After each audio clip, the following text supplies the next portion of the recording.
You won't be joining us on the family cruise. My wife would prefer to keep it just family. I never thought a simple text message could make my hands tremble like that. It's a strange thing, the body's betrayal. One moment I was standing in the quiet afternoon light of my kitchen, humming to a half forgotten song and wiping a smudge of dirt from the leaf of a ficus plant, a simple content moment. The next, my phone buzzed on the granite countertop, a single sharp vibration that cut through the silence, and my world tilted on its axis. The message glowed on the screen, the crisp black letters searing themselves into my mind.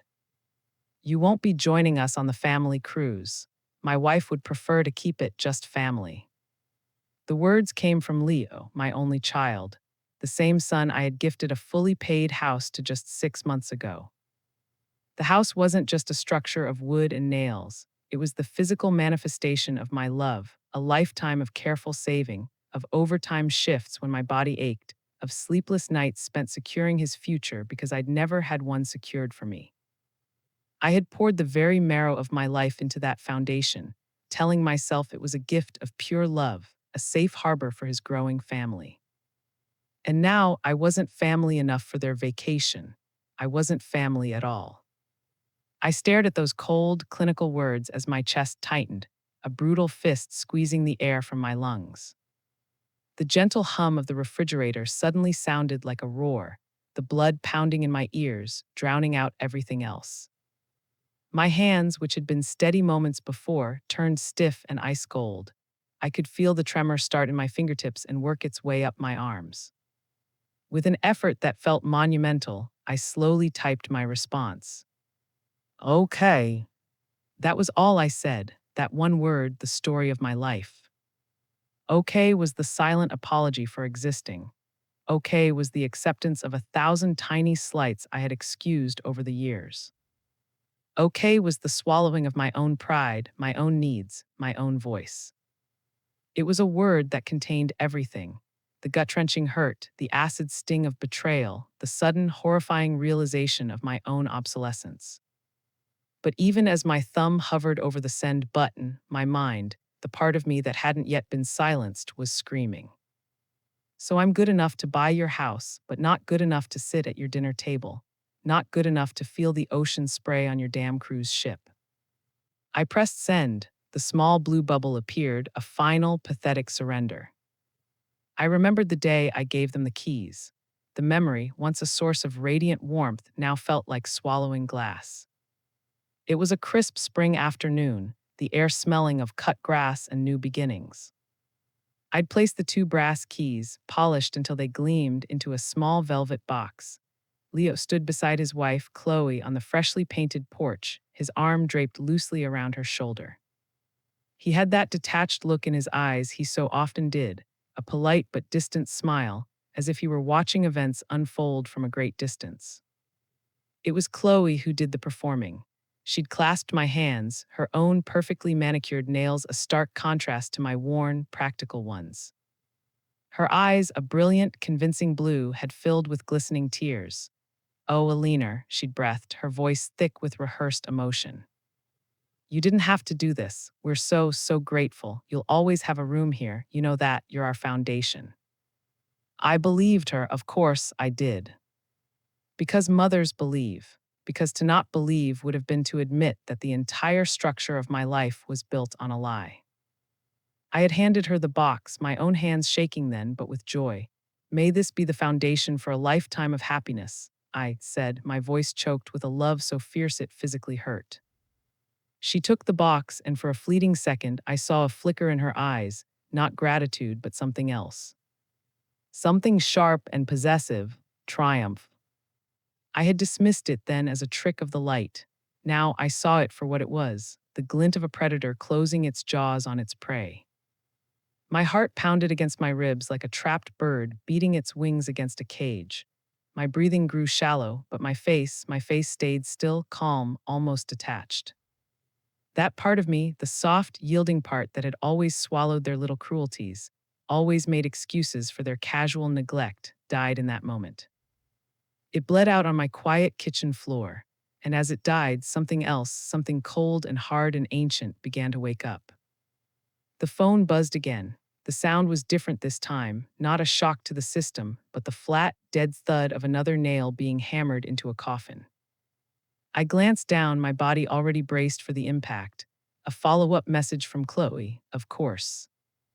Leo had fired the shot, and now she was arriving to inspect the wound, to ensure the damage was complete. Her text was a masterpiece of polite cruelty. I hope you understand. It's just simpler for everyone this way. Simpler, the word hung in the air, venomous and cloying. Of course, it's simpler, Chloe. It's simpler now that you have the house deed, framed and mounted on the wall like a hunting trophy. It's simpler now that you think you've secured your future on the back of mine. It's simpler to not have to perform gratitude anymore. I set the phone down, my hands trembling slightly, but I wasn't crying. Not anymore. The shock had burned away the tears, leaving a strange, hollow clarity in its place, because at that very moment, a new part of me woke up. The part that had been too soft for too long, the part that would no longer be humiliated. They thought I was going to accept this. They thought wrong. A memory surfaced, unbidden and sharp. It was from the housewarming party last spring. The house was filled with Chloe and Leo's friends, people I didn't know, their laughter echoing off walls I had paid for. I had spent the week before the party planting gardenias in the flower beds and polishing the new hardwood floors on my hands and knees because Chloe had said she was just too swamped to do it. I was in the kitchen refilling a tray of appetizers when one of Chloe's friends, a woman in a sharp blazer, admired the curtains, the ones I'd spent 40 hours sewing by hand, picking a linen fabric that would catch the morning light just so. "Chloe, these are stunning. Where did you find them?" the woman had asked. Chloe, holding a glass of champagne, let out a light, tinkling laugh. "Oh, those, Eleanor made them," she said, waving a dismissive hand in my direction. "She's just a miracle worker with a sewing machine, an absolute lifesaver. It's wonderful having her around to handle all the little domestic projects. It saves a fortune." She smiled at me then, a bright, empty smile that didn't reach her eyes. Her friends murmured in appreciation, not of my work, but of Chloe's cleverness in having such a useful mother-in-law. In that moment, I wasn't family, I was a resource. A cost-saving measure, an unpaid contractor. I had felt the sting, the quiet humiliation of being reduced from a mother to a function, but I had swallowed it just as I had swallowed everything else. I smiled back and said, "Anything for my kids." Leo was standing nearby and he just nodded, his eyes on his phone, completely oblivious. Or maybe not, maybe he was just complicit. Now, rereading his text, I saw it all with this horrifying new clarity. My wife would prefer. He didn't write "we decided" or "we think it's best." He had offered her up as the reason, the shield. He had always done that, outsourced his own decisions, his own backbone to whomever was closest. When he was a boy, it was me picking up the pieces. Now it was Chloe. He was a ghost in his own life, a handsome, hollow man who let others steer his course while he drifted along in the current. And Chloe had seen that. She had seen a weak man with a devoted, financially comfortable mother and recognized a golden opportunity. She hadn't married a man, she had executed a hostile takeover of a family. The two texts, his and hers, were not separate attacks. They were a coordinated pincer movement designed to isolate and neutralize me. He delivered the blow and she provided the bland, reasonable-sounding justification. It was perfect, it was neat, it was simple. The silence in my house grew louder after that. I sat in my kitchen, a place I had always loved, but it didn't feel like my kitchen anymore. The morning sun crept across the tiled floor, touching the old wooden chairs I'd inherited from my own mother, the polished countertops I had chosen, the ficus plant I had just been tending. It all felt alien, like a stage set for a life that was no longer mine. All of it, everything I had built, was for them.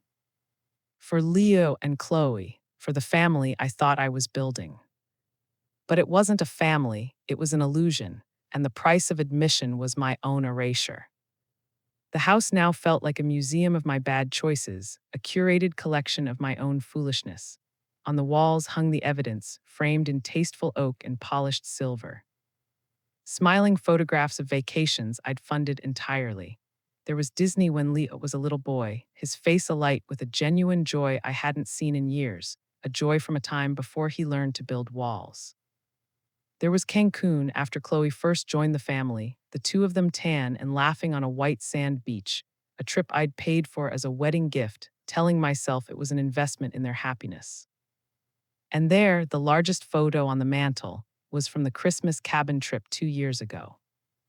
I had rented a sprawling log cabin in the mountains, complete with a stone fireplace and picturesque snowy pines, wanting to create a perfect holiday memory. Now, looking at that photo, the three of us in matching sweaters, forcing smiles for the camera's timer, all I could feel was the bone deep chill of another memory from that same trip.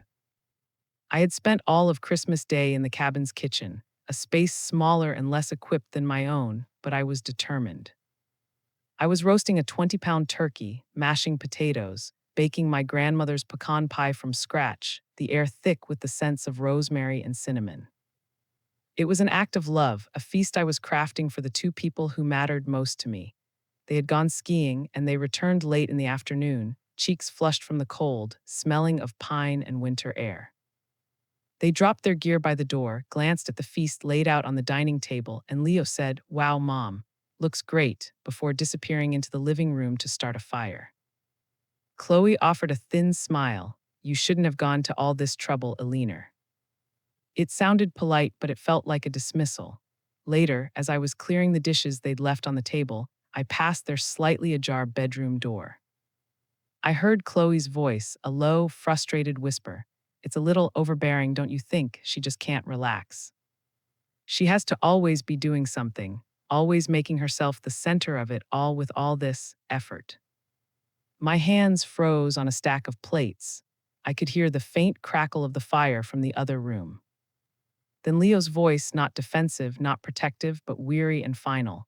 "That's just how she is, Chloe. You know that. Just let her do her thing." He wasn't my ally. He was her co-conspirator in my erasure. My love wasn't a gift to him. It was a character flaw to be managed, a slight annoyance to be tolerated for the benefits it brought. I stood there in the hallway, my heart aching, and told myself I had misheard, that I was being too sensitive, always making excuses for their silences, for their casual cruelties. I thought back again to the housewarming, the biggest gift I had ever given anyone, fully paid. No mortgage, no crushing debt to strain their new marriage. I had handed them a fresh start on a silver platter, a level of security their friends could only dream of. I remembered Chloe's glistening eyes, her hands clasped over mine. "You'll always have a room here," she had promised. A lie. It was a line in a script, delivered with breathtaking skill. I had believed her because mothers believe. Because the alternative is an abyss too terrifying to contemplate. I remembered the nights I spent after they moved in, repainting their master bedroom myself because they were so busy at work. I chose a soft lavender because Chloe said it was soothing. I spent a whole weekend in my garage, assembling their flat-pack furniture, my knuckles raw, my back aching. Every curtain rod, every floor lamp, every cozy throw blanket, all chosen carefully, lovingly by me, all paid for by me. It was easier at the time to stay busy, to wrap myself in these tasks. It allowed me to pretend their growing distance was just the normal stress of a young couple's life. Just work, just them figuring things out, but it was. The truth, stark and ugly, sat heavy on my chest now. I had made myself so relentlessly useful to them for so long as the fixer, the financier, the quiet helper, that they had simply stopped seeing me as a person. I wasn't a mother, I was a resource, a bottomless purse. And now that the purse had given its biggest payout, they no longer needed the woman attached to it. The next morning, the silence was a physical weight. It pressed down on me, filled my lungs, and muffled the world. I couldn't stand it anymore. Every tick of the grandfather clock in the hall felt like a judgment, every creak of the floorboards a memory of a life that was now a lie. I had sat in my armchair since dawn, watching the light change, the raw, unfiltered grief of the day before congealing into something denser, something suffocating. I needed an anchor, I needed a witness. I couldn't bear the thought of this pain existing only inside my own head. It felt like the kind of thing that could drive a person mad. My hand, feeling disconnected from my body, reached for the phone. I scrolled past Leo's name, my thumb recoiling as if from a hot surface, and found the one person whose number was as familiar to me as my own: Sarah. My finger hovered over the call button. To make this call was to admit the full, catastrophic scale of my failure. It was to give voice to the ugly truth I had hidden even from myself for years.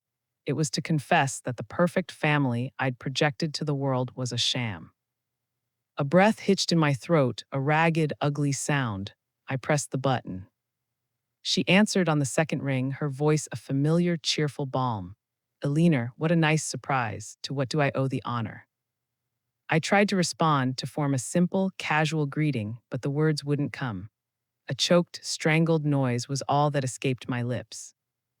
The cheerful tone on the other end vanished, replaced instantly by the clipped, focused steel I knew so well. "Eleanor, are you okay? Where are you?" she demanded, her voice sharp with alarm. "I'm at home," I finally managed to whisper, the words scraping my throat. I'm not hurt, not physically." There was a brief pause, the sound of keys jingling. "Don't say another word," she said, her voice firm, leaving no room for argument. "I'm on my way. I'll be there in 20 minutes. Put the kettle on. And Eleanor, do not talk to them. If they call or text, you don't answer. Do you understand me?" I whispered that I did, and the line went dead. The silence returned, but it was different now. It was no longer empty. It was the silence of waiting for reinforcements. She arrived in 19 minutes.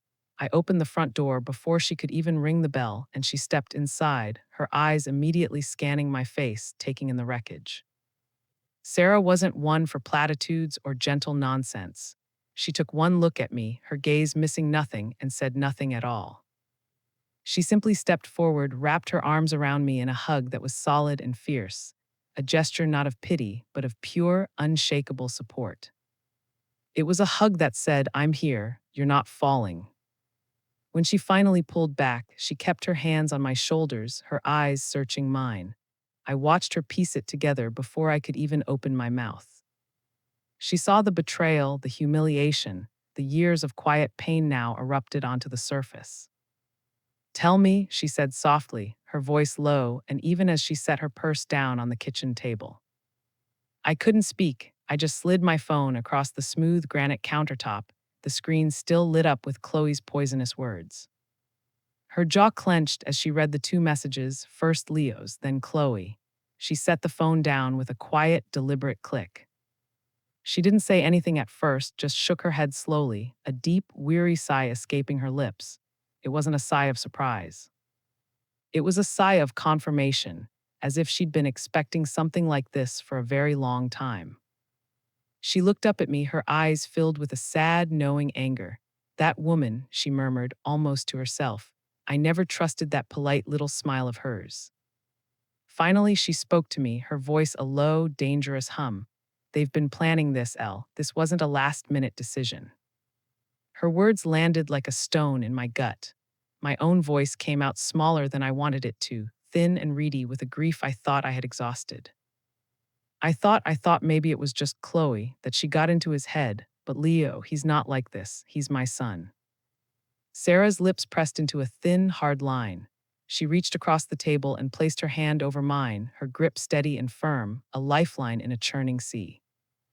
The warmth of her hand was the first real comfort I had felt in what seemed like an eternity.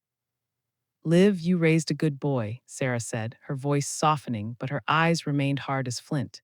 "But you also raised a boy who never had to struggle. A boy who always had you there, following behind with a basket to pick up all the pieces. He never learned the weight of things because you always carried it for him." She paused, letting the words sink in. And Chloe, she saw that from a mile away. She didn't see a good boy, she saw soft clay. She saw what she could mold him into. You spent years making yourself small for them, Elle, folding yourself up to fit into whatever little box they put you in. And now they're acting like that's where you belong. Her words stung because they were true, a truth so sharp it felt like a physical blow. I had spent years smoothing every rough patch for Leo. I'd canceled my own vacations to babysit their dog when the kennel was too expensive. I drained a significant portion of my savings to pay off the last of their student loans, a secret gift he'd accepted with a casual "thanks, Mom" before changing the subject. I showed up at their house with groceries whenever Chloe claimed she was too stressed to cook, always making myself useful, always available, always small. Still, a part of me resisted, clinging to the wreckage of the boy he used to be. "He's the boy who used to bring me fistfuls of dandelions from the yard, Sarah," I whispered, my voice thick. He wouldn't do this to me, not willingly," she pushed him. Sarah's grip on my hand tightened, a silent demand for me to face reality. A man isn't pushed into destroying his own mother, he walks there himself. "Stop making excuses for him. You need to protect yourself now," she said, her voice dropping low. "Seriously, before they try to take more." I looked at her, my mind reeling in confusion. Take more, the words made no sense. "What more could they possibly take?" I asked, a bitter laugh escaping my lips. "Sarah, they've already got everything. They have the house. It's what I had left." Sarah's eyes sharpened, cutting through my fog of grief. She leaned forward, her expression so intense it felt like she was trying to physically will me to understand. "Have you checked your accounts recently? When was the last time you saw a paper statement, a leaner, not just the balance on an app, a real, detailed statement?" Her questions were rapid fire, precise. "The title for the house, is your name on it at all? Did you sign anything for them when you closed on it? Any other papers?" Chloe said were just a formality. My mouth went dry, a tight knot began forming in the pit of my stomach, cold and heavy. My pulse quickened. I hadn't thought to check anything. Why would I? They were my family. The word felt like ash in my mouth. I let Chloe handle most of the online payments, I admitted, my voice barely above a whisper, the confession feeling like a mortal sin. "She has the passwords for the utility accounts, the banking portal. She said it was just easier, that she could set up autopay and I wouldn't have to worry about it. She said it was better for tax reasons." I watched Sarah's face as I said the words tax reasons. It was like watching a storm gather on the horizon. She didn't speak. She just sat back hard in her chair, her brow furrowing deeply. She let out a short, sharp exhale, not of air, but of pure frustration. That single, silent reaction did more to terrify me than any shout could have. It was the look of a woman whose worst fears were being confirmed, one by one. The knot in my stomach tightened until I could barely breathe. "L," she said, and my name was a warning. "You need to log into everything, today, now. Your checking, your savings, your retirement accounts, everything. And if anything looks off, we go straight to a lawyer." I swallowed the lump in my throat, my body rigid. My hands started trembling again, but it was different this time. It wasn't the helpless tremor of grief. This was a tremor of dawning, horrifying realization. A vibration from the cold, understanding that my trust hadn't just been misplaced, it had been weaponized. I wasn't some sweet, helpless old woman. I was just too trusting. And they were counting on that trust to keep me quiet, to keep me compliant, to keep me invisible while they picked my life clean. As Sarah stared at me, her eyes waiting for my answer, I felt that tiny, dying ember inside me catch a spark of this new, ice-cold fury. Something in me hardened. I straightened my back in the chair, and when I spoke, my voice was steady for the first time in days. "All right," I said, "we start today." Sarah nodded, a grim, determined look on her face. "Good, because you're not done fighting yet, and they are not ready for what's coming." That night, sleep was a foreign country I couldn't enter. Every time I closed my eyes, I saw that message, that stupid, heartless text from my son, glowing behind my eyelids. I saw Chloe's rehearsed little smile, a mask of sweetness hiding the rot beneath. Louder than all of it, I heard Sarah's voice, a stark bell ringing in the suffocating silence of my bedroom. "You need to protect yourself now." At 2:17 a.m., I gave up. The battle was lost. My heartbeat was a frantic drum in my ears as I swung my legs out of bed, the cool wood of the floor a shock to my system. I walked through the darkened house to the kitchen and reached for my laptop. For years, I had let Chloe manage so many of the online accounts. It's just easier, Alina, she'd say, her voice always that soft, syrupy coo she used when she wanted something. You shouldn't have to deal with all these confusing things in your retirement. And I wanted to believe she was being helpful. I desperately wanted to believe she cared. But now, as my fingers hovered over the login screen, they did so with a different kind of awareness, a grim and terrible prescience. My password, ironically, was a combination of Leo's name and his birth year. My fingers were stiff with nerves, and I had to type it twice before the familiar dashboard loaded. Everything looked normal at first glance. The clean layout, the cheerful branding of the bank, the balance displayed in a bold, reassuring font. But that was the danger, wasn't it? It looked normal because I had never known any better. I had trusted the placid surface without ever thinking to look at the churning, predatory currents beneath. Slowly, methodically, I clicked into the transaction history, my breath held tight in my chest. My checking, my savings, my retirement investments. I started with the most recent entries. Most were familiar: the electric bill, groceries from the local market, my monthly donation to the animal shelter, routine expenses. But the further back I scrolled, the more uneasy I became. It started as a trickle. Multiple small transfers, each just under $100, small enough to slip beneath notice. They were each labeled with plausible, innocuous categories: home expenses, property maintenance, emergency repairs. But I hadn't approved any emergency repairs. My eyes narrowed. I scrolled back to 3 months ago and saw a transfer for $150 labeled plumbing repair guest bath. I had stayed in their guest room for a week that very month to watch their dog. The plumbing had been perfectly fine. I kept scrolling. Another charge, this one for $200, labeled garden supplies and mulch. A bitter laugh almost escaped me. I had personally bought and planted every single flower in their garden boxes, my own back aching for days afterward. These weren't reimbursements, this was skimming. This was a quiet, insidious tax on my love. Then I clicked deeper into the settings for recurring payments, a section Chloe had assured me was all set up so I wouldn't have to worry. And my stomach dropped. There, nestled between my mortgage and my car insurance, were payments I had never seen before. A recurring monthly charge of $250 to a high-end spa, the kind with cucumber water and fluffy white robes, labeled monthly health premium. Another for over $600 a month to a luxury auto finance company, labeled property tax escrow. They were funding their lifestyle with my life savings, dressing up their luxuries as my necessities. It was audacious. It was vile. My blood ran cold. The destination for these transfers wasn't a corporate account. It was a linked card, registered not under my name, but under a secondary user account I never knew existed. I clicked on the user details, my heart a cold, heavy stone in my chest. Chloe's name appeared, Chloe Gardner. I stared at the screen, frozen.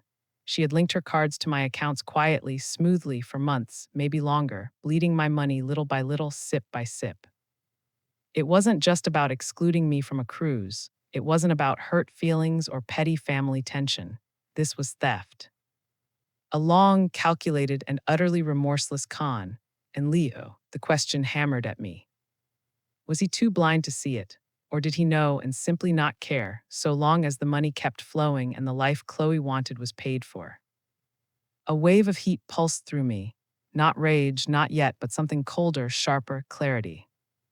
I closed the laptop gently and sat back, my chair creaking in the silent kitchen. The dim light from the street lamp outside cast long shadows, catching the corners of the family photographs still hanging on the walls. They no longer looked like memories, they looked like evidence. Evidence of an elaborate crime in which I had been the willing, smiling victim. They never loved me, they loved what I could give them. My throat burned, but no tears came. Instead, I whispered into the quiet room, my voice a ragged promise. You gambled with my kindness, you gambled with my trust.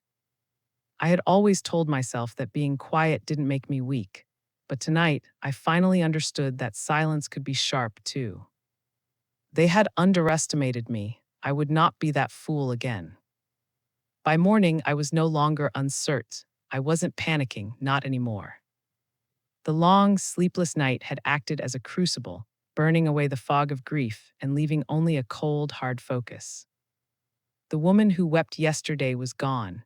In her place was someone else, someone I barely recognized, but whose purpose was diamond sharp. I made coffee, my movements steady and deliberate, and sat at the kitchen table as the sun rose. I wasn't a victim waiting for the next blow. I was an investigator gathering evidence. Before the bank even opened, I called my financial advisor, Mr. Davies, under the polite guise of a routine check-in. I rehearsed my opening line twice, making sure my voice was even, betraying nothing. I didn't want to raise any flags, not yet, not until I knew the full scale of the battlefield. Of course, Mrs. Gardner, Mr. Davies answered pleasantly. He was a kind, thorough man who had managed my portfolio for nearly 20 years. Always good to hear from you. What can I assist you with today? I took a slow, steadying breath. My son and daughter-in-law have been helping me handle some of the larger household expenses, I said, keeping my tone light and conversational. But I'd like to do a review, just to make sure everything is still structured as we originally planned.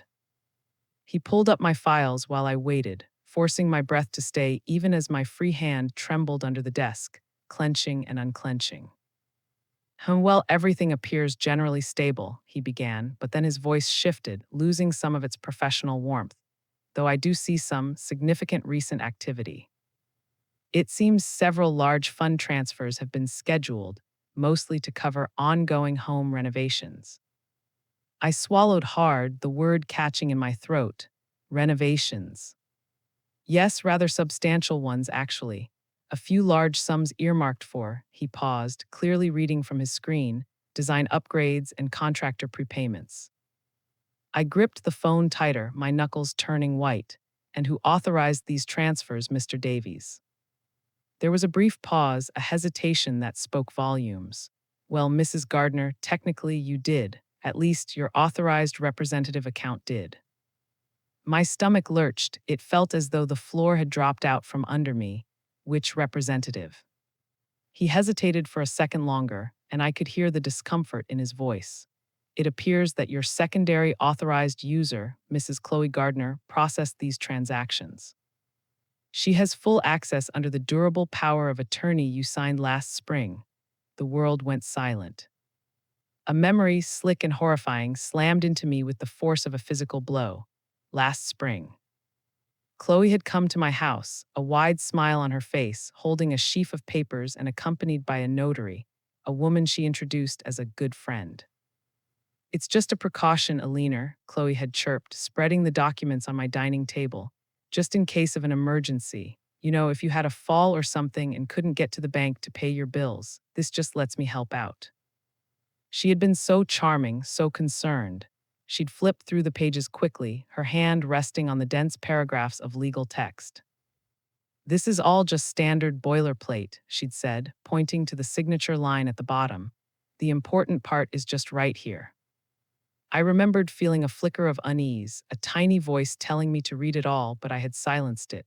I didn't want to seem untrusting. I didn't want to offend her.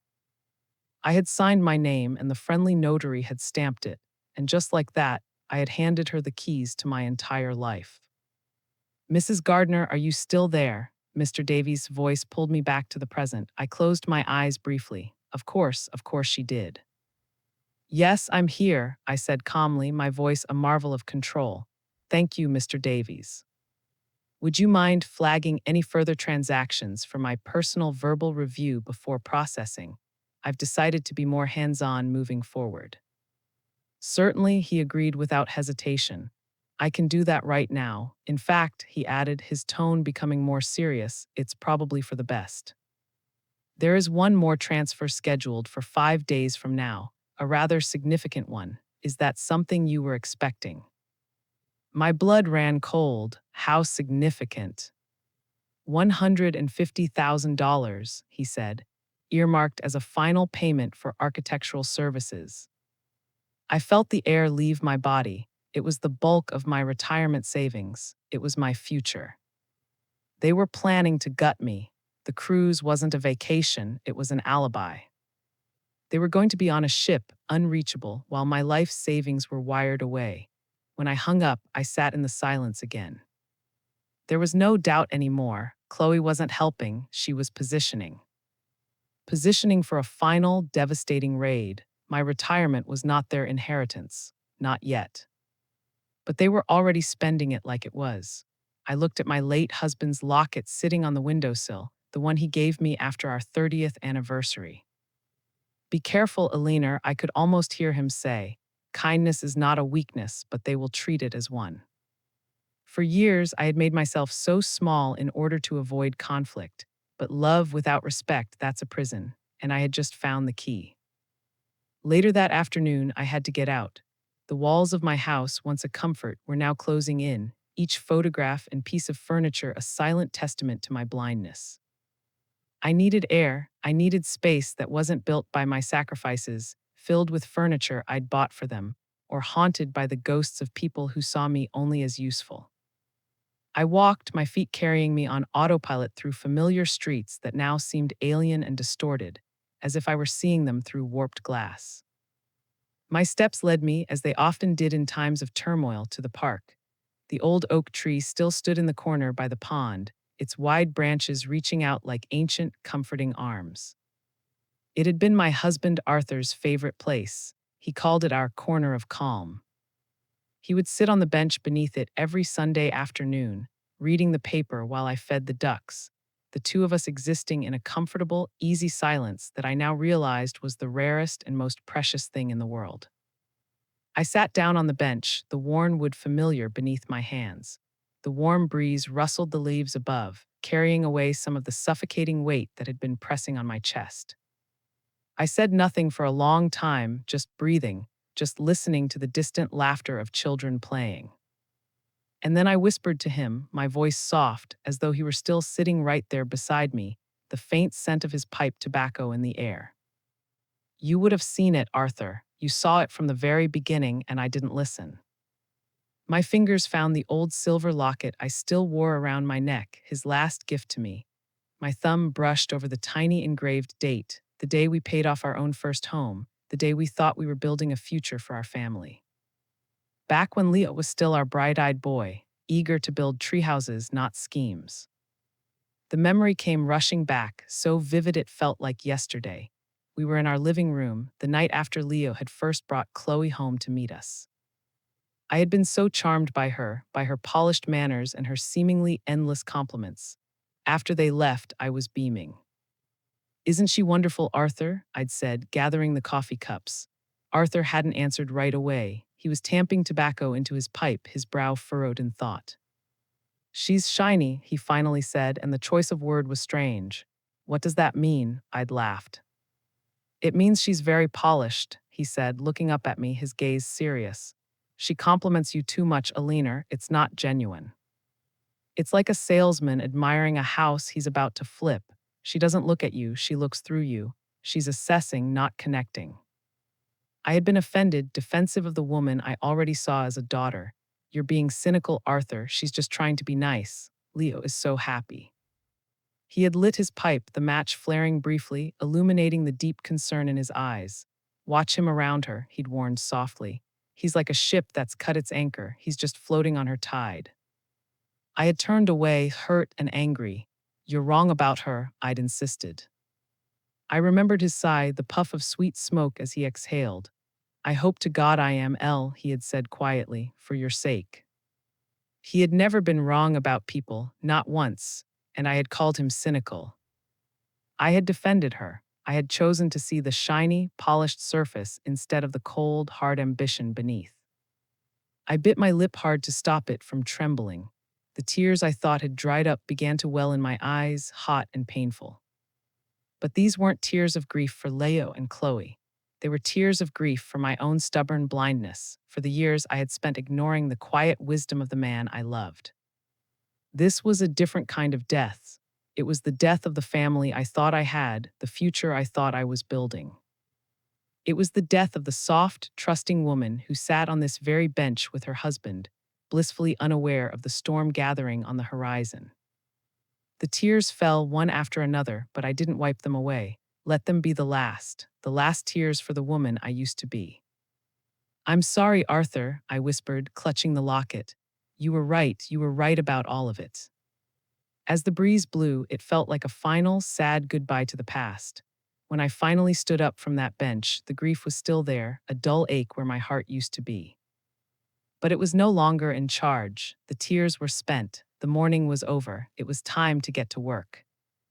The next morning, I was waiting at my attorney's office before the paralegal had even finished turning on the lights. I didn't call first. I simply arrived, a quiet, unannounced inevitability. I had spent the early morning hours not in tears, but in a state of crystalline focus. I went through my wardrobe and selected a simple, structured navy blue dress and a pair of sensible low heels. I was no longer a grieving mother. I was a client. I was putting on armor. Mr. Harrison had handled my affairs for years. He had helped Arthur and me with our estate planning, celebrated with us when we paid off our mortgage, and handled the initial, devastatingly simple house purchase for Leo and Chloe. He had known my husband well. He was a good man. Back then, when he had prepared those documents, I had trusted Chloe, trusted Leo, trusted all of them. Never again. He greeted me with a warm, familiar smile, but it faltered as he saw my face. The concern in his eyes, the same look Sarah had given me, was immediate. Alina, he said, ushering me into his comfortable leather chair. I didn't expect to see you. Is everything all right? I sat down across the wide mahogany desk from him and folded my hands carefully in my lap. My body was still, my posture erect. My voice when I spoke was steady, but there was no softness left in it. It was a tool, nothing more. I need to reverse the house gift, I stated, not a request, a declaration. He blinked, taken slightly aback. He leaned forward, his professional calm settling back into place. You mean the property you transferred into Leo and Chloe's names last spring? I gave a single, sharp nod. Exactly that, I want it undone. I want every one of my assets locked down, all financial powers revoked, and every paper trail they have ever touched documented and scrutinized. For a brief second, he hesitated, not because he disagreed, but because he knew what it meant. He was a man who dealt in the civilized dismantling of families, and he knew a declaration of war when he heard one. Alina, he said gently, this may create significant tension. A cold, humorless smile touched my lips. They have already created the tension, Mr. Harrison. I have simply been too blind to see it. He studied me for a long moment, seeing the shift in me, seeing the woman Arthur used to talk about, the one who was quiet but not weak. Then he nodded, his own expression hardening in solidarity. Very well, we'll begin the reversal filing immediately. I wasn't finished, and one more thing, I added, my voice even quieter now, forcing him to lean in. I want full documentation of any and all financial activity they've initiated using my accounts. All of it, every withdrawal, every transfer, every authorization Chloe processed. A trace of grim approval crossed his face. We'll need evidence if this ever escalates. It's going to escalate, I said calmly. Let's not pretend otherwise. He scribbled a few quick notes on a legal pad before glancing up, his eyes sharp. You may also want to consider hearing a private investigator. I arched an eyebrow. You think it's that serious? Mr. Harrison's voice lost its gentle tone, replaced by a stark professional gravity. Alina, based on what you've told me so far, Chloe is not just trying to manipulate you. She is positioning herself for long-term control. You have significant assets. If she's already tampering with accounts and executing transfers under a power of attorney she rushed you into signing, she is likely building a fraudulent paper trail to justify future claims against your entire estate. This isn't a family squabble. This is a calculated, predatory financial strategy. He let the ugly words hang in the air between us. We need a countertrail, Alina, something factual, official, and undeniable. The idea made my stomach twist, but not with the old, familiar fear. It twisted with a new feeling, with readiness, with clarity. Do it, I said, my voice flat. Hire whoever you trust. He nodded, his pen already moving. We'll handle the legal framework. The investigator can handle the rest. He can trace where every single dollar went. And just like that, the wheels began turning. The great silent machinery of the law, which Chloe had tried to use as her weapon, was now being turned back against her. By the time I left his office, I felt lighter, not because the problem was solved, far from it, but because for the first time I wasn't playing defense. I wasn't sitting by the phone, waiting for the next betrayal. I was moving. As I stepped back into my car and closed the door, I allowed myself a small, bitter smile. They wanted quiets, they would get it, but it would be my kind of quiets. The kind that moves in silence and strikes with absolute precision. The very next morning, I was woken not by my alarm, but by a sound. A soft, intrusive shhhhfff from the front hall, followed by a gentle thud on the hardwood floor. In the quiet stillness of the house, it sounded as loud as a gunshot. I froze, my body instantly rigid. Who would be at my door at this hour? My mind, now wired for threats, raced. Had they sent someone? I slipped out of bed, my feet silent on the floorboards, and crept down the hallway. There it was, a plain white business envelope lying starkly on the polished wood. On top was a canary yellow sticky note, her handwriting painfully, intimately familiar. Just sign whenever you're ready, Mom. It'll make everything easier while we're away. The word mom was a deliberate twist of the knife, a final, cynical appeal to an emotion she had already murdered. My blood ran cold, they were already gone. I pictured them floating somewhere on sapphire waters, sunglasses on, cocktails in hand, laughing. Laughing while back here, in the quiet of my home, their silent, predatory game continued. My home had become a hunting ground, and I was the prey. With cautious, steady fingers, I picked up the envelope. It was thicker than I expected. I carried it into the kitchen and laid it on the table as if it were an unexploded bomb. I peeled off the sticky note and stared at it. The loopy, cheerful script I had once found so charming now looked like a forgery of affection. I opened the unsealed flap and slid the stack of documents out. They were neatly typed, professionally prepared, and at first glance they looked harmless. Just as Chloe had always intended, she had always been skilled at dressing up control as convenience, poison as medicine. The cover page read updated estate planning and simplification. But as I began to read further, the pit in my stomach deepened into a chasm. This was far worse than I could have imagined. Buried in the fine print, carefully hidden beneath pages of generic, soothing language about streamlining and efficiency, was the endgame. It was a multi-pronged legal assault.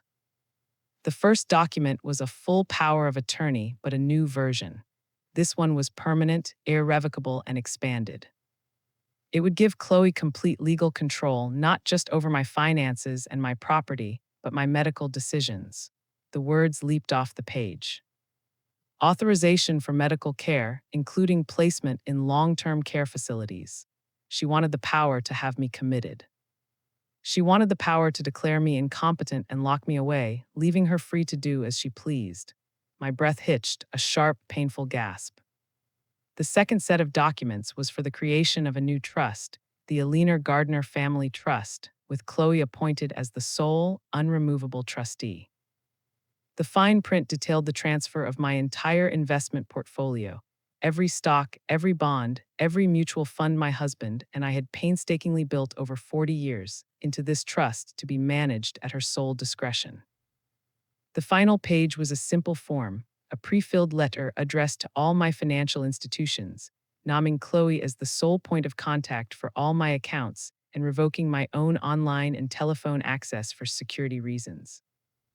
It was a coup, a bloodless legal coup designed to erase me completely while I was still alive. They hadn't just been positioning, they were ready to take everything, not later, not someday when I was gone, now. I stood there in the silent kitchen, gripping the pages, my hands trembling slightly, not from the old fear, but from the cold, stark realization of how far they were willing to go.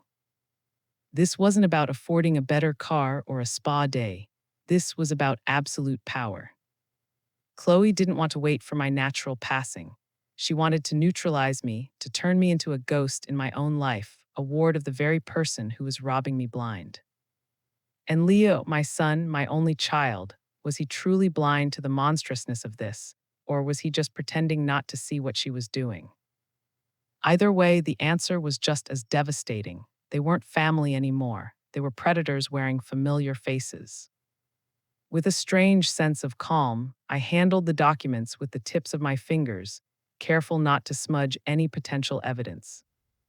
I gently slipped the unsigned pages back into the envelope, closed the flap, and laid it back on the counter exactly where I had found it. Let them believe I hadn't noticed. Let them think I was still that same naive woman, the one who trusted without question, who signed whatever was placed in front of her. But that woman no longer lived here. The private investigator would be arriving later today. My attorney was already preparing the paperwork to freeze everything. And now, thanks to their breathtaking arrogance, I had the final, undeniable piece of evidence, written proof of their intent. I sat at the kitchen table as the sun poured through the window, warming my face. They thought this was still their game. But they had forgotten something fundamental. Quiet doesn't mean weak.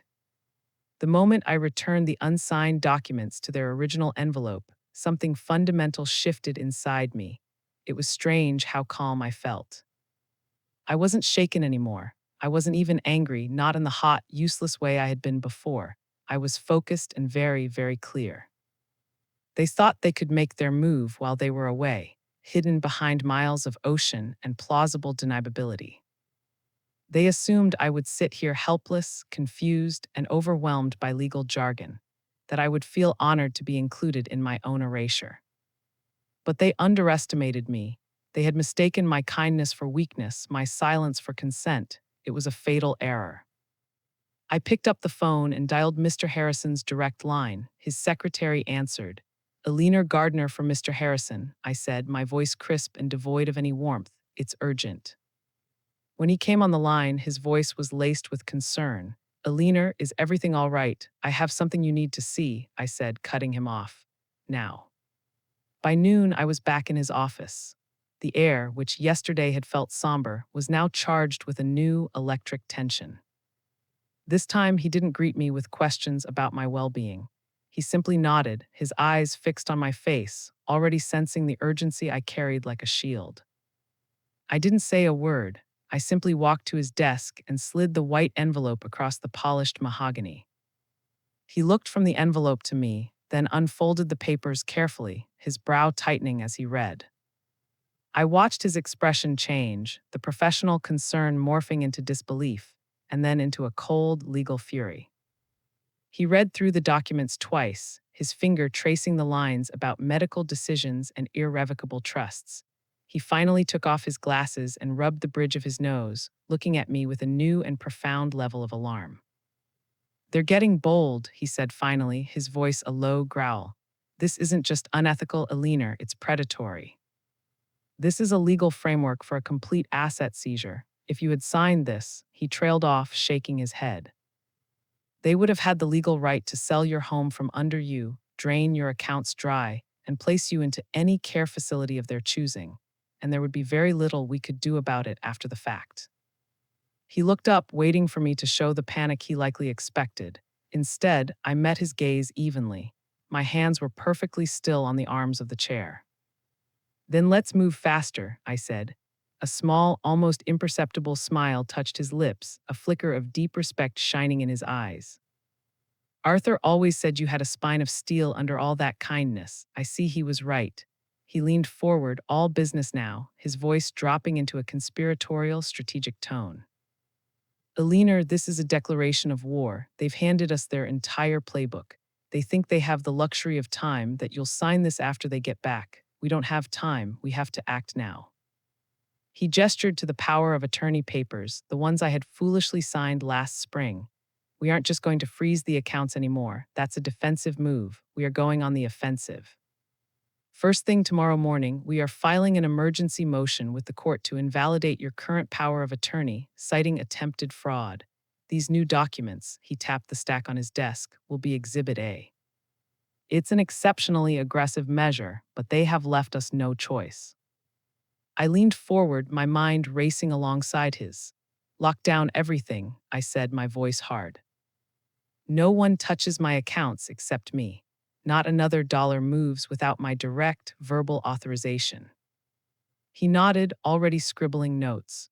We're also drafting a protective clause for your estate and an immediate injunction and temporary restraining order against Chloe accessing any of your assets. If they attempt any form of legal coercion going forward, we'll have this, he patted the envelope again, as proof of a full timeline of manipulation to counter them. They've overplayed their hand magnificently. I sat back in the chair, breathing slower than I had in days. My hands were still, my shoulders no longer tense with the weight of unshed tears. For the first time in months, maybe years, I was no longer reacting to their moves. I was building a wall, a fortress of legal steel they wouldn't even see until they ran straight into it at full speed. When I returned home that afternoon, the house felt different, not because it had changed, but because I had. I was no longer a ghost in my own home. I was its commander. These walls no longer represented shared memories. They were assets, they were monuments to my generosity and to their entitlement, and they were mine to control. 2 days later, my phone rang. I had spent the intervening 48 hours in a state of suspended animation, moving through my house like a ghost, but a ghost with a purpose. My kitchen table was no longer a place for meals. It was my command center, covered in neat stacks of bank statements and notes from my conversation with Mr. Harrison. The waiting was the hardest part, knowing that the gears of justice turned slowly, while the gears of my own personal clock were ticking with ferocious speed towards the day of that scheduled transfer. The phone number on the screen was blocked. I answered on the first ring. A man's voice, gravelly and devoid of pleasantries, spoke. "Mrs. Gardner, it's Walsh, the investigator." My entire body went still. I walked over to the living room window and closed the curtains, an instinct I didn't question. "Tell me," I said. He didn't waste time. "Your daughter-in-law is more ambitious than you might have thought. She recently listed the property as collateral for a second mortgage. She's already deep into the pre-approval process with a private, high-risk lender." I stood perfectly still, the phone cord wrapped tight around my fingers. They weren't even waiting. They were already borrowing against the house I had fully gifted them, leveraging my love and sacrifice as if it were nothing more than a poker chip in a high-stakes game. "Did they disclose how they obtained ownership?" I asked, my voice as flat and clinical as his. "They presented it as a clear family transfer," he said, a note of professional disgust in his tone, "but they sweetened the deal. Chloe presented the lender with a forged gift letter, signed with your name, stating not only that the house was a no-strings-attached gift, but also pledging your intent to cover any and all financial shortfalls for the next 5 years. To the lender, you look like their personal bank. It's why they were approved so quickly." I bit down hard on the inside of my cheek to stop myself from shaking. The sheer audacity of it, the cold, calculated forgery. They weren't just taking my money anymore. They were gambling with my name. They were building a mountain of debt on top of my generosity. Debts I never authorized, risks I never agreed to shoulder. "What was the loan for?" I asked, already dreading the answer. "Not for renovations," Walsh confirmed. I pulled their recent communications. They were using the loan as seed money for a speculative real estate venture with a so-called friend of Chloe. They planned to flip luxury condos. It's a high-risk, high-reward kind of deal, the kind that either makes you a fortune or leaves you in ruins. Ruins, the word echoed in the silent room. That was their endgame. They were going to take the foundation I had given them, leverage it to the hilt, and gamble it all on a get-rich-quick scheme. If they won, they were millionaires. If they lost, the debt would be tied to the house, to the gift letter I had supposedly signed. They would declare bankruptcy, and the lenders would come looking for their personal bank. They would come for me. If I hadn't started this process when I did, I might have come home one day to find the house seized, my savings drained, my accounts emptied, and my name attached to a mountain of debt I couldn't possibly pay. Legally, they would have walked away untouched, leaving me to be devoured by the consequences. The silence stretched. "Do they have any idea you're aware of this?" I finally asked, my voice a whisper. "No, ma'am," Walsh replied. "As far as they know, you're still sitting quietly at home, waiting for their postcard." I let out a slow, controlled breath. Good, let's keep it that way. We hung up. I sat in the dim light of my living room for a long while, the soft hum of the refrigerator the only sound in the house. This was no longer just betrayal. This was theft in progress. It was a conspiracy to commit fraud on a massive scale.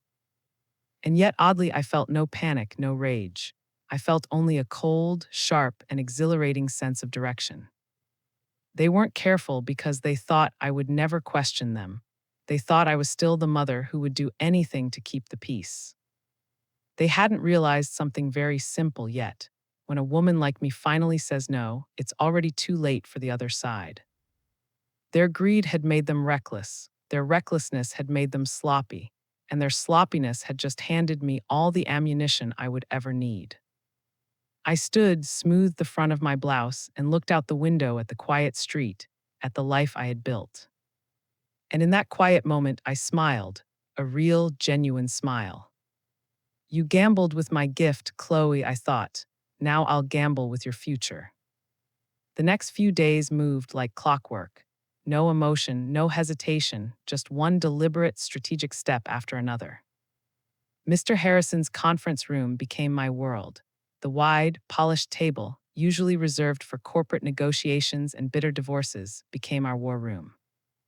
We worked quietly, efficiently, almost clinically, flanked by him on one side and the gruff, methodical Mr. Walsh on the other. Every transaction was dissected, every withdrawal was traced, every account Chloe had touched was documented with the meticulous care of a forensic accountant. The evidence Mr. Walsh provided was a masterpiece of quiet devastation. It was a thick file containing not just the loan application and the crudely forged gift letter, but printouts of Chloe's social media, where she flaunted expensive dinners and weekend getaways on dates that corresponded perfectly with large, unexplained withdrawals from my accounts. There were even stills from a restaurant's security camera, showing Chloe and her supposed business partner raising champagne glasses in a toast, the timestamp on the video a mere 2 hours after a $5,000 transfer labeled emergency roof repair had left my savings account. As the files piled up, a strange calm settled over me. My stomach should have churned with each new revelation of their depravity, but it didn't. The deeper we dug, the clearer and colder everything became. Chloe hadn't just linked her personal card to my accounts. She had used my retirement fund to pay off her own substantial credit card debt. She had funneled money into private investment accounts tied to her maiden name, a clear attempt to hide the assets. She had used my good credit, my name, my entire financial history as a costume to play the role of a wealthy, successful woman. All while smiling at me across dinner tables, all while calling me mom. Mr. Harrison slid yet another printed statement across the table, this one highlighted in yellow. This pattern of deception will speak for itself in court, if necessary, he said, his voice grim. Mr. Walsh, leaning back in his chair, added, and the timing lines up too neatly. The cruise was the perfect cover. They're out of the country, unreachable, while these final, life-altering documents are slipped under your door. She wanted you legally powerless before you even realized they were preparing to drain the vault. I nodded, letting the facts settle like a weight that no longer belonged to me, but to them. It's greed dressed up as concern, I said quietly. They didn't want me gone, they just wanted control of the bank. Mr. Harrison met my eyes, his own gaze filled with a weary respect.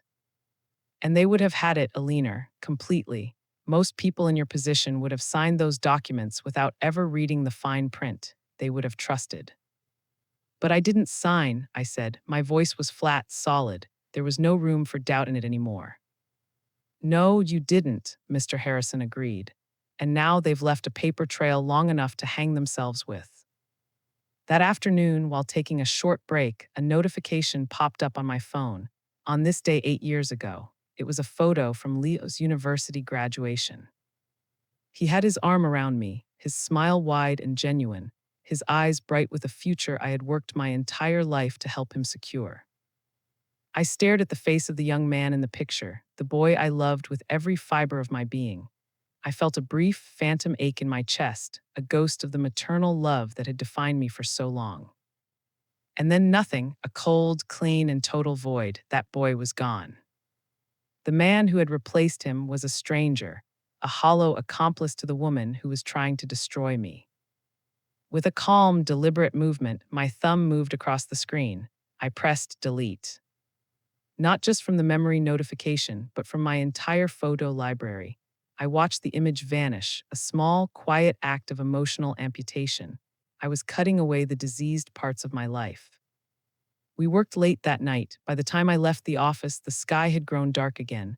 But I didn't feel tired. I didn't feel afraid. I felt something stronger, momentum. When I got home, I walked through my house with a different kind of gaze. The drapes Chloe had picked out, the expensive light fixtures I had paid for. The marble countertops she insisted on upgrading last year. It was all mine again, every last piece. They had gambled everything on the assumption that I would stay quiet, that I would be too old, too docile, too eager for their scraps of affection to ever fight back. They forgot who built this life. I ran my fingers gently along the cool marble of the kitchen counter and whispered into the silent house, "You tried to erase me while I was still breathing. Now I'm erasing you while you're still pretending to smile." Tomorrow was the day the paperwork would be filed, the day the trap would be set. Tomorrow became today. The documents sat in front of me on the conference table, a neat, formidable stack. The chaos of the war room had been cleared away. All that was left was the pristine, black and white finality of the law. It was all here, the house reversal, legally severing their names from the deed and returning it to mine. The asset protections, erecting an unbreachable wall around my life savings. The complete and total revocation of Chloe's financial access. Every loophole they had so cleverly built for themselves had been found and sealed shut. Every inch of ground they thought they owned had been pulled out from under them, all without a single, explosive confrontation. Mr. Harrison stood quietly at the far end of the table, his expression unreadable. A notary, a prim woman with sharp eyes, adjusted her pen, waiting. All that was left was my signature. "Alina," Mr. Harrison said, his voice cutting through the quiet room. "Before you sign this, you need to understand the full import of what happens next." He gestured to the top document, the house reversal. Mr. Walsh's intel on the second mortgage application was a gift. It allowed us to act preemptively. "We found a private, all-cash buyer for the property. They're ready to close. The moment you sign this page, the house is legally and entirely yours again. 1 hour after that, the sale to the new owners will be executed. The money will be wired to a new trust account we've established at a different bank, an account your son and his wife know nothing about.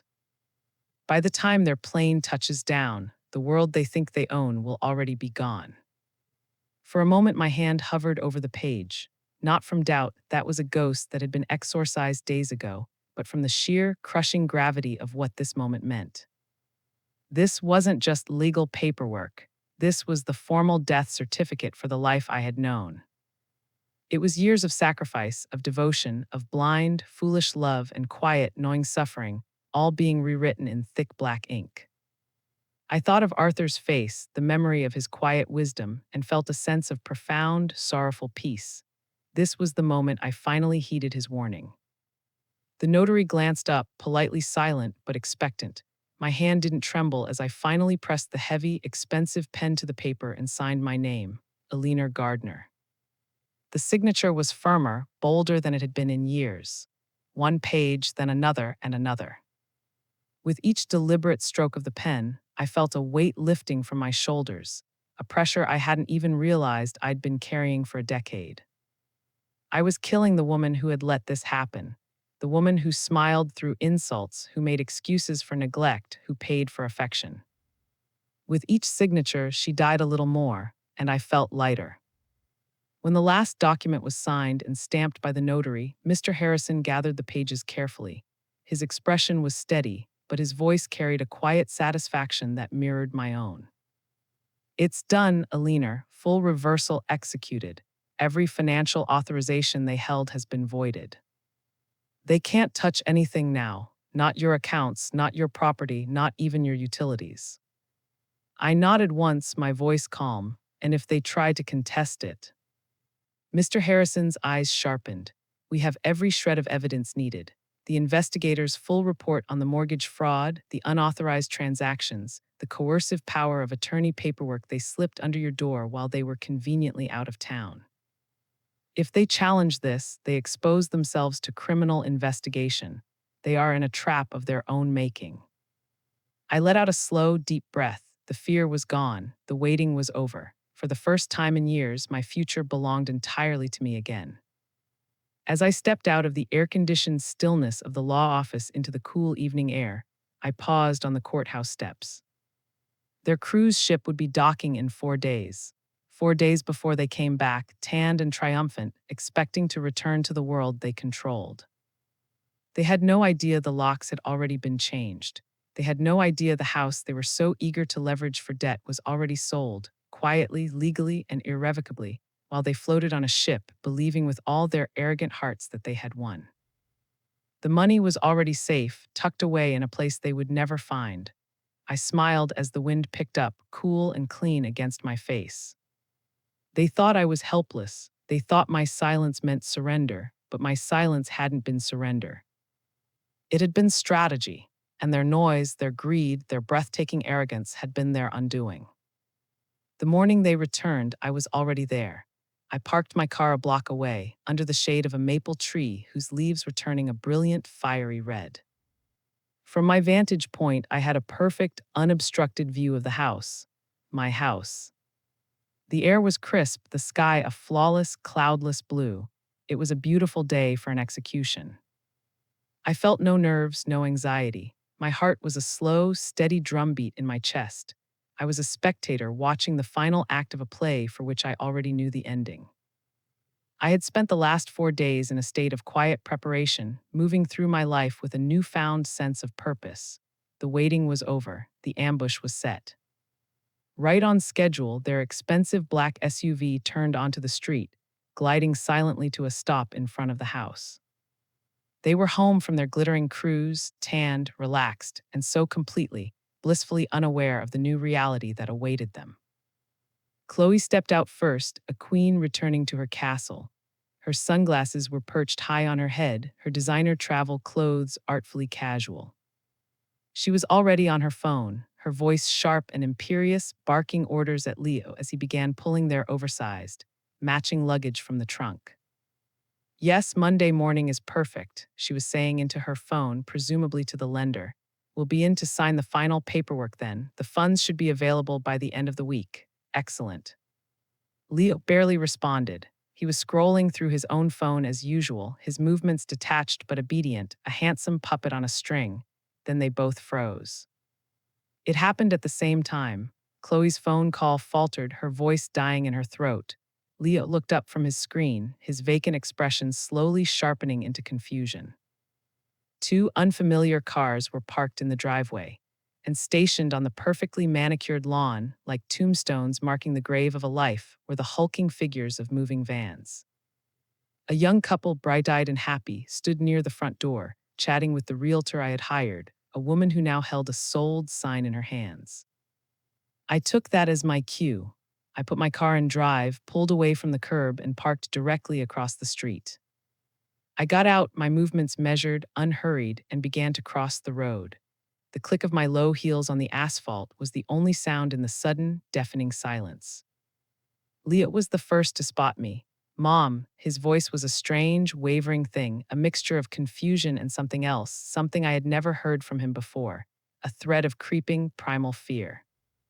Chloe's head whipped around, her eyes, hidden behind the dark sunglasses, narrowing into slits. Eleanor, she said, her voice dropping the false sweetness, leaving only a hard, accusatory edge. What's going on? Who are these people? As if on cue, the young couple smiled politely in their direction, a gesture one gives to a curious neighbor, before turning and walking inside the house with the realtor. The front door closed behind them with a solid, definitive click. Their door now. I finally reached them, stopping a few feet away on the public sidewalk. I looked from my son's pale, confused face to my daughter-in-law's tense, hostile posture. The air crackled with unspoken questions, with the dawning horror that their perfect world was tilting off its foundation. I finally spoke, my voice calm, even, and carrying easily in the quiet air. You won't need to worry about managing anything for me anymore. Chloe's face flushed an ugly, mottled red. What the hell does that mean? She snapped.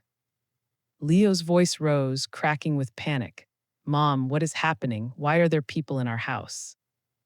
I let the silence hang for a long, delicious moment, watching their carefully constructed composure begin to fray and unravel. I watched the panic bloom in their eyes. Then I delivered the first cut. Not your house, I said calmly, not anymore. Chloe lunged forward, her carefully constructed mask of sophistication shattering into 1,000 pieces.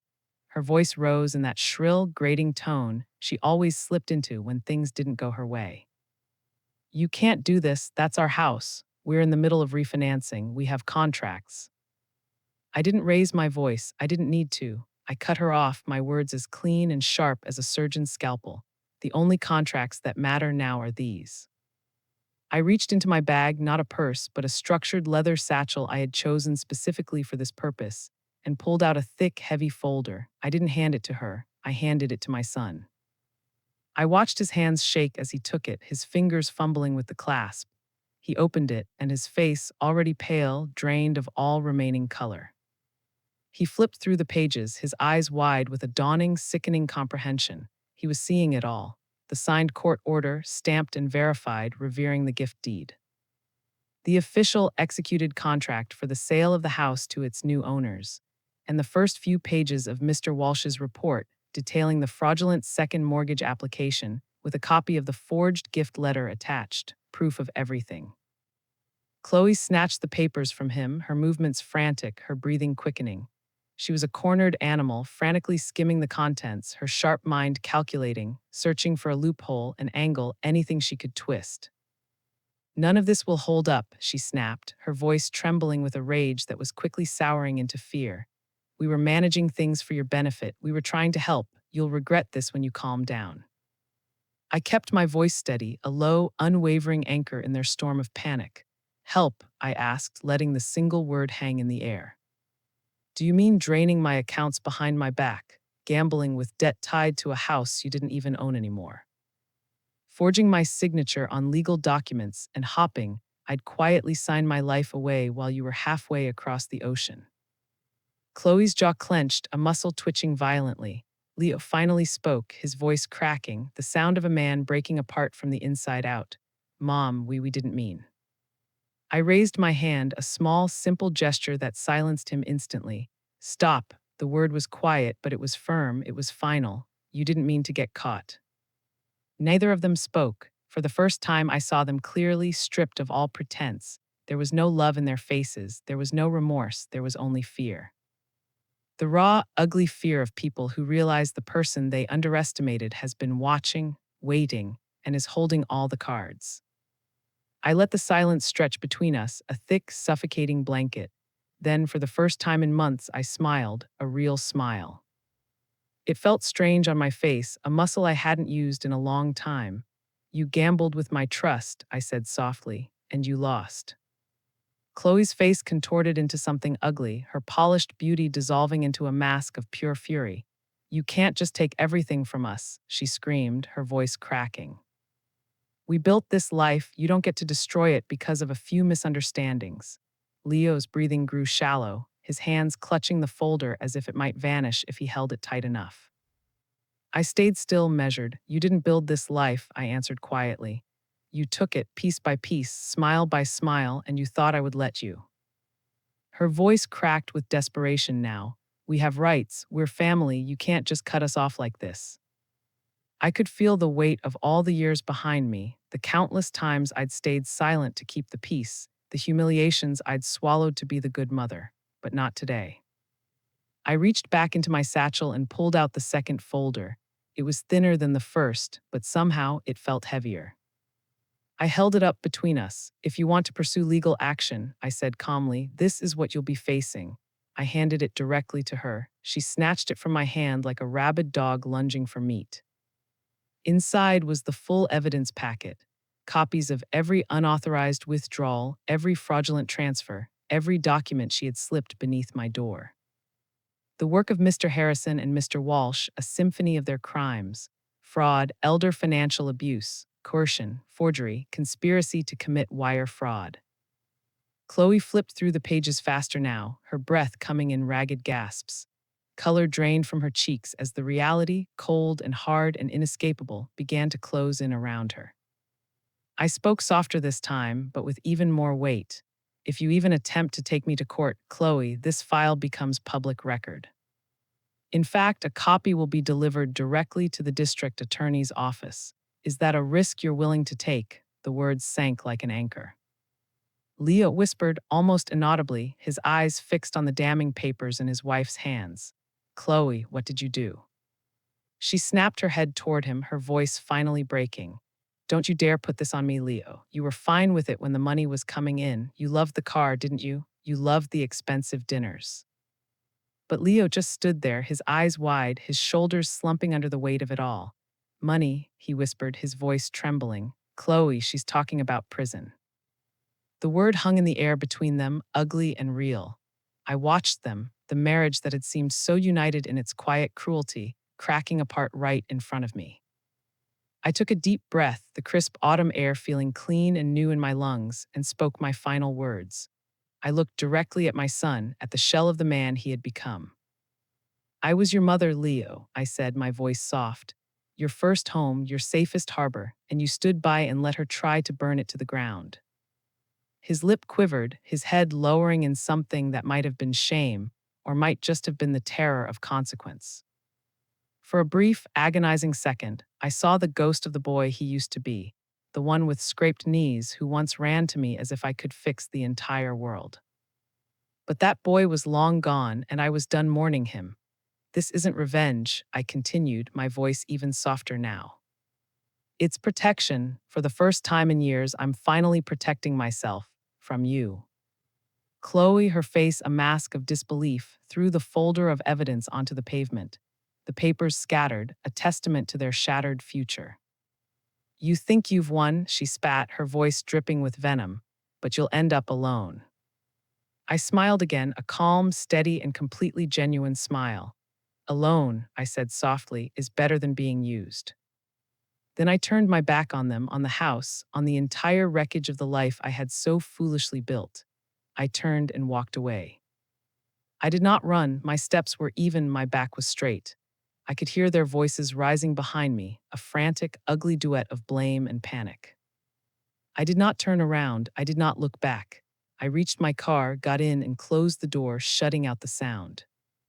I drove home slowly. The engine hummed softly beneath me as I wound through quiet streets, feeling every breath steady itself inside my chest. The sun had dipped low by the time I pulled into the parking lot of my modest apartment building. Not grand, not flashy, but mine, fully and completely mine. By the time I locked my own door behind me, I imagined the scene still unfolding back at that house. My house, now someone else's house. The movers, the new, happy couple settling into the place Leo and Chloe once believed was untouchably theirs. And them standing outside on that driveway, surrounded by their expensive luggage and the wreckage of their plans. Their house gone, their schemes exposed, their illusions shattered into a million pieces. The phone buzzed once on the counter, a text message. It was from Leo. Mom, please, can we talk? This isn't what I wanted, please. I stared at the words, cold and empty. He hadn't even called me mom in person for months, not with any real meaning. But now, stripped of everything, he suddenly remembered who I was to him. I didn't reply. A second message followed within minutes. I'm sorry. Chloe got carried away. She pushed me. You know how she is. I never wanted to hurt you. I could almost hear his voice in those pathetic, blame-shifting words. Desperate, reaching, scrambling to rewrite history now that there was nothing left to steal. You only miss the bank when the vault is empty. My thumb hovered over the screen. The woman I used to be would have felt a pang of guilt, a flicker of maternal duty. She would have considered replying, but she was gone. I typed a single word, goodbye. I pressed send. Then with a calm, deliberate motion, I opened his contact, scrolled to the bottom and pressed block this caller. A small pop-up asked me to confirm. I confirmed, an ending. I placed the phone face down on the table and walked toward the window. The evening breeze carried the faint, happy sound of children playing somewhere down the street. Simple, honest laughter. Behind me, the apartment was quiet, safe, empty in the best possible way. No manipulation, no hidden agendas, just peace. They thought I couldn't live without them, but the truth was, I had been suffocating beneath the weight of them for years. Every sacrifice I made, every dollar I gave, every hour of my life I poured into that house, that marriage, that family, had been twisted into a weapon they used against me. And yet, standing here now, stripped of everything I once clung to, I had never felt lighter. Let them rage, let them scramble, let them blame each other in the ruins of the life they tried to steal. I had nothing left to give them, and that made me the freest woman alive. I whispered the words into the empty room, a quiet prayer meant only for me. Quiet doesn't mean weak, and finally I believed it.